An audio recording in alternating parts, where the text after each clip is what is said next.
Bokajan and Assam ভইচৰ দৰ্শকসকললৈ স্বাগতম জনাইছোঁ। আঁচনি যি আজিৰ পৰা ৰূপায়ণ কৰা হ'ল তাৰ কাৰণে মাননীয় মুখ্যমন্ত্ৰী ডাঙৰীয়াক মই আন্তৰিক ধন্যবাদ জনাইছোঁ।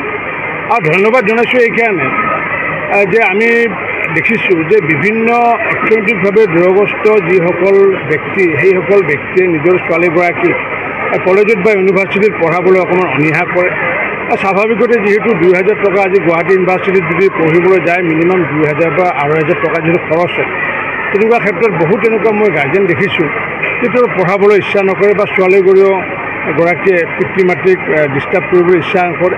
মই বাস্তৱ জীৱনতে মই পাইছিলোঁ ২০২১ চনত যেতিয়া মই বিধায়ক ইয়াতে হোৱা নাছিলোঁ, মই দলৰ ৰাজ্যিক সভাপতি আছিলোঁ ভাৰতীয় জনতা পাৰ্টীৰ। আৰু তেতিয়া মই দক্ষিণ ৰিহাবাৰী অঞ্চলৰ নগেন কলিতা নামৰ এগৰাকী ব্যক্তি নিহত হৈছিলে। আৰু যিহেতু দলৰ কাৰ্যকৰ্তাসকলে মোক জনাইছিলে যে এবাৰ তেওঁলোক ঘৰত খবৰ ল'ব লাগে, আৰু মই ঘৰত খবৰ লৈ দেখিলোঁ যে দীপিকা কলিতা তেওঁ ইউনিভাৰ্চিটিত পঢ়ি আছে। মই যেতিয়া শিক্ষা জীৱনৰ কথা সুধিলোঁ, তেওঁ ক'লে যে মই ডিগ্ৰীত ফাৰ্ষ্ট ক্লাছ পাই পেলাই এতিয়া ইউনিভাৰ্চিটিত পঢ়ি আছোঁ, কিন্তু মই 5 মাহ পঢ়িলোঁ, এতিয়া মই অহা মাহৰ পৰা মই ইউনিভাৰ্চিটিত নাযাওঁ।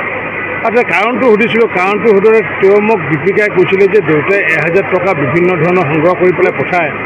দেউতা যিহেতু নাই এতিয়া আমাৰ মাজত, গতিকে আমাক এতিয়া কোনে পঢ়াব, গতিকে সেইকাৰণে শিক্ষা জীৱন সমাপ্ত কৰাৰ সিদ্ধান্ত লৈছিলোঁ। আৰু সেইটো কথা কোৱাৰ পিছত মই যেনিবা আমাৰ ৰাইজৰ লগত লগ লাগি প্ৰতি মাহতে তেওঁক এটা সহায় কৰিছিলোঁ। আজি তাই MSc ফাৰ্ষ্ট ক্লাছ পাছ হৈ ওলাই আহিলে। কিন্তু মোৰ কথাটো হৈছে যে আমাকতো ঢুকি নোপোৱা তেনেকুৱা হাজাৰ হাজাৰ ছাত্ৰী আছে। মই তাহাঁতৰ ঘৰত গ'লোঁ কাৰণে কথাখিনি ক'লে।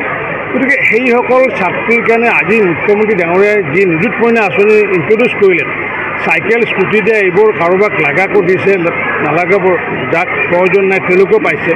কিন্তু মই ভাবোঁ যে এইটো সকলোতকৈ শিক্ষা ব্যৱস্থাৰ ছাত্ৰীসকলৰ ক্ষেত্ৰত সকলোতকৈ উত্তম এটা আঁচনি বুলি মই ভাবোঁ।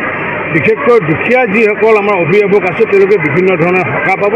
আৰু যাৰ কাৰণে মই আমাৰ বজালী অঞ্চলৰ পৰা মাননীয় মুখ্যমন্ত্ৰী ডাঙৰীয়াৰ লগতে ৰণোজ পেগুৰ লগতে শিক্ষা বিভাগক আন্তৰিক ধন্যবাদ জনাইছোঁ। হয় দৰ্শকবৃন্দ, আমাৰ বোকাজান আছাম ভইচ চেনেলক আপোনালোকে ছাবস্ক্ৰাইব আৰু শ্বেয়াৰ কৰক, যাতে আমি আৰু আগলৈ ভাল ভাল খবৰ আনিবলৈ চেষ্টা কৰিব পাৰোঁ।